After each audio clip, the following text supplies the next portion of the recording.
Hi guys, it's Anissa. Welcome back to my channel. In today's video, we are doing another review. I'm going to be comparing the Tarte Ultra Creamy Shape Tape to the original Shape Tape. If you guys are interested to hear my thoughts on these two, if one's better than the other and how they compare to one another, then make sure to keep on watching. But before you go any further, please make sure to give this video a thumbs up and subscribe.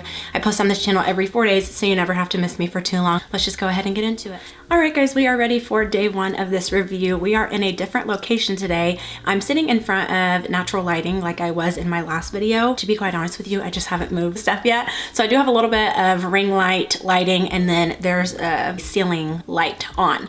But I just figured it'd be nice to kind of switch up the scenery a little bit. I'm going to show you guys the products that I already used to do my eyes and my eyebrows. For my eyebrows, the only thing I used is this Fenty Beauty Brow MVP Ultra Fine Brow Pencil, and this is in the color Black Brown. For my lips, I went ahead and moisturized them real quick using this e.l.f. Ride or Die Lip Balm in the scent Mighty Mint. Of course, used my infamous e.l.f. eye tapes to go ahead and help do some eyeliner. And then for eyeliner, I used this e.l.f. H2O waterproof liner. This is just in the color Jet Black. For eyeshadow, I went ahead and primed my eyes using this NYX Professional Eyeshadow Base, and this is in the color Skin Tone. And then for eyeshadow, I used this NYX Ultimate Utopia eyeshadow palette. I haven't used this in a really long time, and I wanted to go ahead and grab for it and see how the formula was, and I was actually really impressed. Today, I'm gonna show you guys my full face because this is gonna be a super short review because I'm just gonna be showing you guys pretty much the application of concealer and setting powder on days 2 and 3. To make sure this wasn't like a 10-minute video, I'm gonna show you my full face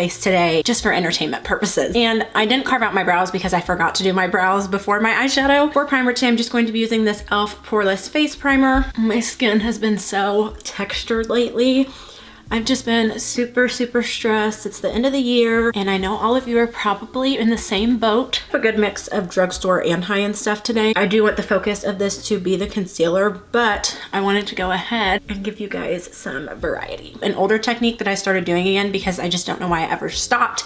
I'm going to be using this original AIRSPUN loose setting powder to set my primer. I actually was going to get rid of this face powder. It has really bad flashback, especially on darker skin. I don't know about lighter skin. That I used to use this to set my primer before putting foundation on, and it just helps so much with longevity. And also, since my texture has been super prominent, it just helps to kind of blur everything and make your foundation job a lot easier. Sometimes I'll use a sponge, sometimes I'll use a brush, especially when I'm using more natural foundations. I love to do this because I do have oilier skin. You guys can tell this isn't translucent because look, going in with a bigger fluffy brush to tap off any excess because we don't want the face to look cakey. Today for foundation, I'm going to be using this ESTÉE Lauder Double Wear Foundation, and I'm in the color 6W Sandalwood. Now, I don't remember how this looks. I may have to mix a little bit. And I really don't ever put a whole bunch of foundation underneath my eyes. I kind of just really focus on my cheeks,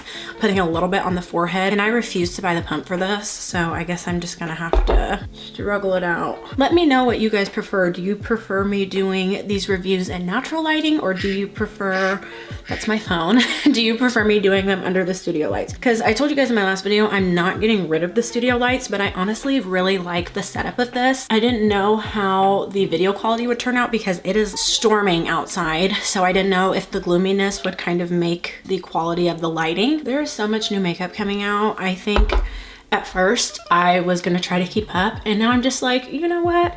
We're gonna chill over here and go at our own pace because it is just not healthy to try to keep up with everything. I feel like my niche is kind of full face of first impressions and also reviews. Never in my life did I ever think that I would do reviews because honestly, I really don't like watching reviews, which is so funny, but I think I've never liked watching them is because I kind of like to form my own opinions.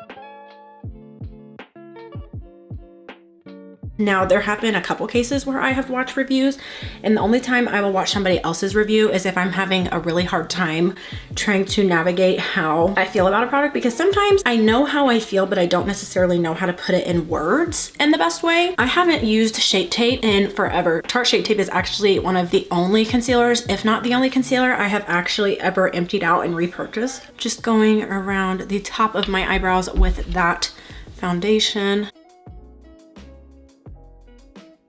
Before we go into concealer, I'm gonna go ahead and use this Patrick Ta. This is the Cream Contour and Powder Bronzer Duo, and this is in She's Chiseled. And I'm gonna go in with the cream part. Now it is time for the main event. This is the Ultra Creamy Tarte Shape Tape formula, and I got the color 47S. I got 2 of the mini Tarte Shape Tapes, and I got the colors 53N and 47S. I could be crazy, and lighting does have a lot of say sometimes, especially Ulta's lighting. I feel like when I buy makeup there sometimes, it's so bright in there that it looks way different than when you go home. I would have gotten 2 of the creamy ones, but they didn't have 53N in the creamy. This one is the creamy, and this is the Shape Tape. Do you think that they're about the same or no? I feel like the original is a little bit lighter. I don't know if it's lighter or if the undertone is different.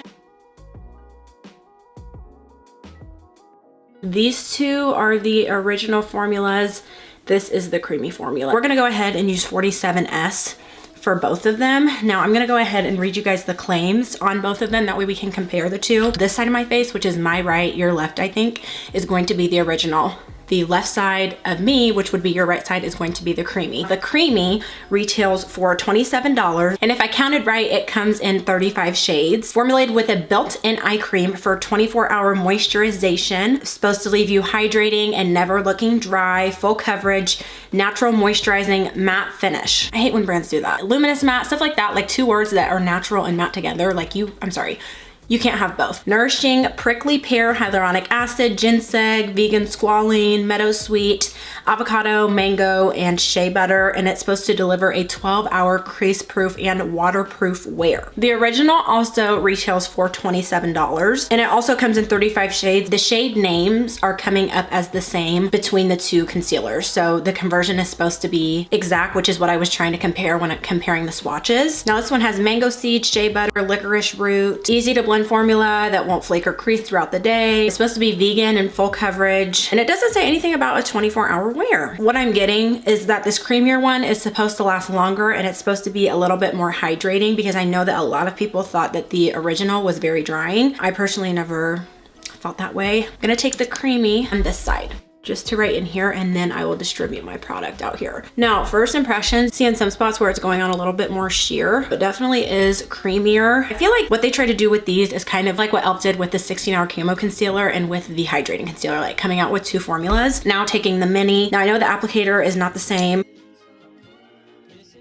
This side is definitely a little bit thicker, but now looking at them, they seem to be pretty good matches of each other. What I used to love to do with the Shape Tape is that even though it was already full coverage, I like doing this with any concealer, letting it sit for a little bit and getting a little bit tacky and then blending it out. So I wanna see how the 2 compare, because sometimes you can't let concealers sit a little bit. The point of letting it sit is that hopefully it'll thicken up a little bit and give you a little bit more coverage, but some concealers are so dry, fast drying, that you can't do that, and I've found that sometimes I have to like reactivate the cream with a setting spray. Just taking the sponge in the e.l.f. trio, definitely has coverage. I wouldn't say that that is full though. I'm getting more of a medium coverage from that. Use the clean side. Now you see how this one dried down a little bit faster. It's not to the point where I can't blend it out, which I like. That's the goal. In my opinion, the only time that I classify a concealer as drying is when I let it sit, and if I can't blend it out without using setting spray, that to me is drying. But also does depend on how long you let it sit for. This side is definitely off the bat more matte than this side. Definitely still a little bit glowy. I don't know, I almost feel like the original Shape Tape formula too is more of a medium coverage and not so much full. This one feels a little bit more cooling on the eye, feels a little bit more refreshing. They both feel lightweight underneath the eyes. Neither one of them is very heavy at all. Before we set underneath the eyes, I am gonna go in with cream blush, and I'm gonna be using this Patrick Ta Double Take Cream and Powder Blush, shade Oh She's Different. So I'm gonna take the bottom of that sponge, and I'm also doing this because I want to see how this cream blush interacts with the concealer. I do this with all my concealer. I'm just taking an e.l.f. Flawless Concealer brush and going underneath my eyes and really blending to make sure that there's not any makeup hanging onto any of my fine lines before I set it. Say I set it and I didn't do this, the makeup would be set into my fine lines from the beginning. Now to set underneath the eyes, I'm going to be using this Laura Mercier Translucent Loose Setting Powder in the color Translucent Honey. I love this stuff for brightening. It's absolutely amazing and it's color girl friendly. 9 times out of 10, I prefer to use a sponge when setting underneath my eyes because it allows the product to really soak into the skin versus with a brush. I feel like I don't really have that ability to really help it soak. The under eyes actually look really good. No creasing or anything like that. Gonna go ahead and set my face using this Black Radiance Pressed Powder, and this is in the color 8622 Beautiful Bronze. Now I'm just going back into this blush duo and using the powder version. I'm just gonna go in with a tad bit of this powder bronzer down here. I went ahead and finished my lower lash line, and then I also popped on a little bit of this e.l.f. Lash It Out Loud. I did mess up a little bit right here, but we're gonna let that dry and go in with highlighter.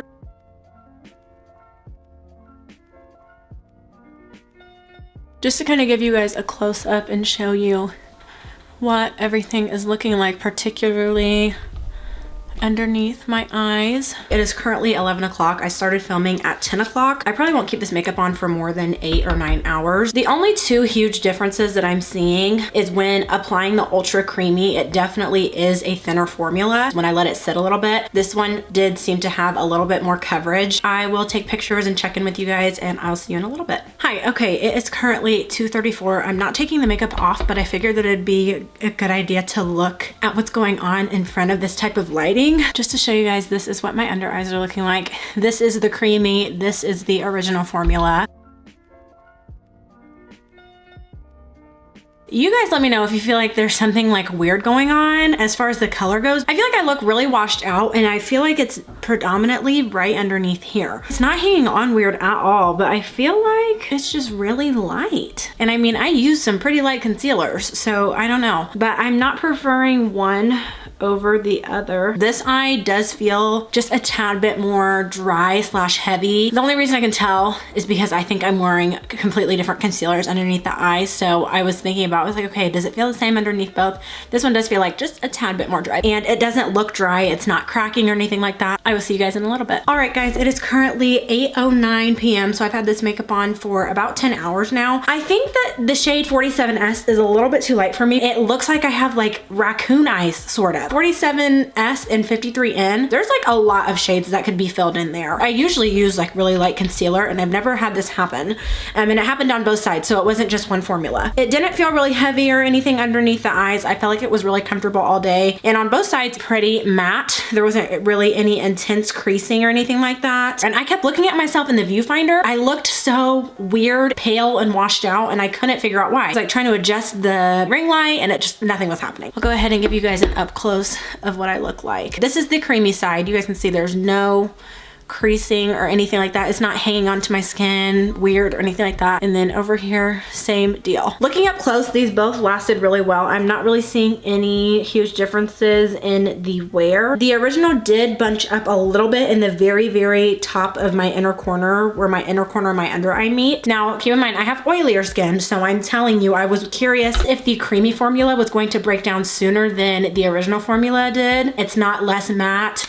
It didn't break down on the skin or anything like that. Tomorrow when I come on here, I'll have my eyes done, I'll have my foundation done, I'll have everything done up to the point of putting on concealer. I will see you guys tomorrow. I already have my primer, foundation, and a little bit of a contour on, so now I'm ready to go in with concealer. Originally, I was gonna do 53N in the original on the right side of my face, and then do the creamy in the color 47S, which is the color that I used yesterday. Instead of doing that, I'm actually gonna mix 53N and 47S in the original, and then I'm just gonna use the creamy on the other side of my face, because as you guys saw yesterday, there was really no difference in the overall wear. There was really more difference in application, which is something you don't really find a whole lot of. I felt like the color was just making me look really splotchy and like I had raccoon eyes, and see if I like the color of the mix together. But I'm just going to start with the color 53N on the original side, because I want to use just this, but I'm afraid it's going to be a little bit darker than what I like. So if it is, then I'm gonna go ahead and put just a little bit of 47S on top of it. Now I'm going to go in with just a little bit of 47S on top of it for the original formula, and hopefully mixing these two will give me a better color. On the other side, I'm just gonna use the creamy because I want to be able to see the color is the only thing I'm not liking, and I feel like the only way I can do that is if I put the two side by side. Again, the only difference I'm really noticing is the original is a little bit thicker than the creamy one, but I think that was supposed to be the point. Now I'm just going to take a beauty sponge, and this side has been sitting for a little bit, so it should be ready to be blended out. You guys saw when I put 53N and 47S on top of each other, I just feel like they could put a lot more shades in between those two. I've used concealers lighter than this, and they didn't make me look the way that this concealer did. This is what the two eyes are looking like. I don't know, I like this eye a little bit more. I feel like it has a little bit more coverage. I feel like 47S is so light that it has a really hard time concealing my dark circles and covering everything and actually correcting. I feel like it's just brightening and not correcting, versus over here it brightened and corrected. Just to show you guys what I'm talking about, you see it's a little bit darker right in here versus over here it's not as dark because the blue undertones were corrected. I've never had that problem. Looking up close, it looks the exact same on both sides, so I'm thinking that it's just the color. I'm going to set underneath the eyes using this Haley's Retouch Perfecting Powder Loose Setting Powder. I just feel like this side of my face looks a lot more awake. After setting them, they both look really good. I just feel like this side looks better. Do you guys think that the creamy side looks better or the original side looks better? I went ahead and set my face with some setting powder and some setting spray. So this is what I'm looking like. Very minimal makeup today, kind of just like foundation, concealer, powder type of deal. Let you get an up close look at what the under eyes are looking like. Just to remind you guys, this over here is the original with 47S and 53N mixed, and then this is the creamy with just 47S. This is going a lot different than I thought it would. For sure, I really thought that I would be able to tell a really big difference in the overall wear of it, but it's more so the application. I will see you guys when I'm ready to take this off tonight. It is currently 9:26 p.m. so I've had this makeup on for I think about 8.5-ish hours. I kind of had some time to think about everything that I was trying to say earlier. I knew what I was thinking, but I didn't really know how to put it in words, so I came up with this really good idea. What I did is I put black eyeliner and then I swatched the concealers over it to see if there really was one that had more coverage than the other. This first picture that I'm going to put right here, the farthest part of my hand to the top part of my hand, it would be the creamy in 47S, 47S in original, and then 53N in the Tarte Shape Tape Original. Now these two swatches right here are what I have on my eyes today. This one farthest away from my hand is just the creamy in 47S, and then the one on the top closest to my hand is 47S and 53N in the original mixed. Now I knew I wasn't crazy because I felt like this eye had more coverage, and you guys can see on this on my arm that the darker swatch, which is the ones that I mixed the two original, does cover more than the lighter one. And that's the best way that I can explain this. I feel like this light one is so light that it didn't really have any color correcting properties in it to get rid of those blue undertones in the black. Also the blue undertones that are the same in your under eye circles, that it just kind of brightened, but it made me look like a raccoon because they were brightened, but they looked dark and out of place the first day. But at the same time, you guys can see from the first swatch, the creamy in 47S and the original in 47S have about the same coverage. So I think that it was really just the color that was throwing me off. I swear to you guys, every time I do these reviews, it's something new. Honestly, as of right now, guys, I really don't have a preference for formula. They both wear really well. And one thing I noticed about both of them is that they're very skin-like. They don't hang onto the eye weird at all. Today, I forgot to do my little brush trick. Still didn't hang onto my eyes weird at all. I will see you guys tomorrow. All right, guys, welcome to day 3, or what was supposed to be day 3. I filmed the first 2 days about a week ago, and I've kind of just been like sitting and thinking, and honestly had like a little bit of a revelation. I have loved doing these reviews because it has pushed me out of my comfort zone and forced me to try products that I usually wouldn't try. And also it's taught me a lot of things about makeup that I did not know before. I am not going to do a day 3, and the reason I'm not going to do a day 3 is for a couple reasons. So the first reason being, I really like the combination of mixing 2 of these colors. I don't like the color 53N on its own, and I don't like the color 47S on its own, but I really loved when I mixed the originals. For that reason, I'm just gonna kind of get straight to it. I will be keeping these two small ones. And the reason that I am going to be keeping the two small ones is because they do not offer a mini in the creamy. So if you want to mix, you have to buy two full sizes, versus if you want to mix with the Tarte Original, they have the smaller ones that you can mix. I honestly would keep both. I don't really prefer one over the other. Felt like this one had a little bit more coverage. I'm going to tell you why I felt like it had more coverage, because with 53N, I'm able to correct, and then with 47S, I'm able to brighten. Kind of basically learn, like, you can't just use a light concealer and expect it to conceal everything. You have to do some correcting. When you put on like a very colorful nail polish, usually you will put on a white nail polish first. That way it really shows up. Kind of the same thing with that. I know I said I was going to mix, but I don't feel the need to mix. I was gonna mix them to see how it did, but I honestly don't feel the need, because I don't feel like you need like the creamy and the original. I feel like you can really go with just one. Now, again, let me remind you guys, I am an oilier skin type. So I honestly was expecting this creamy to break down faster, but it didn't. It lasted just as long as this original one is. I'm speaking for oily skin types. Honestly, I think that you could use either one. I can't really speak for people with drier skin. This is why I'm gonna recommend to you guys, if you're kind of in the same predicament I am, if you feel like there's not a shade that is brightening and correcting for you at the same time, I would go ahead and do the original, because you can mix and it's cheaper. These are only, I think, $10 a piece versus this is 20. So if you mix these two, it's gonna be 40, versus if you mix these two, it's gonna be 20. I would honestly recommend both you guys. I hope that made sense. I'm wondering if the hops and the skips are the same in between all the colors. Specifically, again, I felt like there's a really huge skip between 47S and 53N. I have never had this problem before where I really was like, oh my gosh, this is not correcting and brightening. It's honestly a blessing, because it's made me realize something that I didn't realize before. Like, hey, you can't just put a super bright concealer underneath your eyes and expect it to do all the work. Let me know if you've tried both and what your preference is. I honestly don't think that I have a preference. I would say that this is a success. So again, I'm gonna be keeping these two. I'm literally headed to Ulta right now to return this. I'm not returning this because it's bad. I'm returning it because I don't need 3 concealers that are from the same brand. Let me know if this review was helpful for you guys. Thank you so much for watching, and I will see you guys in a couple days. Bye.